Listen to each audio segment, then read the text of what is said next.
¿Por qué estás mejor preparado que otros candidatos para ser ministro de la Suprema Corte? Mi experiencia como abogado empezó en la práctica en Chiapas defendiendo derechos humanos. Esto fue un privilegio extraño. De por sí yo hubiera preferido dedicarme a la ciencia política y ser tal vez más académico. Pero en 1994, estando ya terminando el doctorado, se necesitaban abogados comprometidos con causas sociales, que siempre son extrañas las mujeres y hombres que estudian derecho que sean así. Entonces me invitaron a trabajar en el Centro de Derechos Humanos Fray Bartolomé de las Casas. Y la experiencia de ahí me enamoró con el derecho de regreso, porque lo había abandonado, y desde entonces he procurado seguir defendiendo derechos humanos no solamente desde la sociedad civil, sino también desde gobierno y desde las comisiones de derechos humanos públicas. Y en eso estoy, y creo que por eso puedo dar alternativas como ministro de la Suprema Corte de Justicia de la Nación. ¿La decisión de los jueces debe estar basada solo en la ley o también en el sentir social y los cambios de época?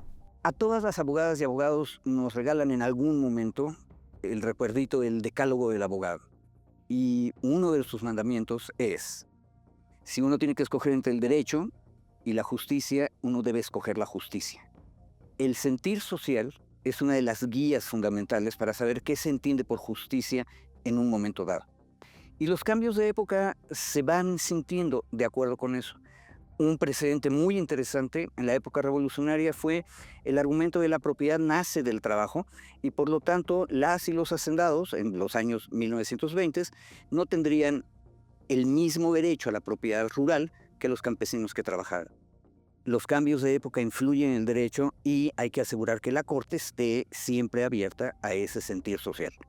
Y ese sentir social nos va a ir indicando dónde está el sentido de justicia de cada época. En una decisión judicial, ¿qué debe prevalecer? ¿La justicia o el derecho? En una decisión judicial, la justicia es llamada equidad. El caso concreto, cuando se decide de manera justa, tiene que ser equitativo. ¿Y esto qué significa? Significa, primero que nada, oír a una parte y a la otra. Y, por cierto, algún ministro de la Suprema Corte de Estados Unidos decía alguna vez que si tenemos suerte vamos a tener solamente dos partes en un juicio.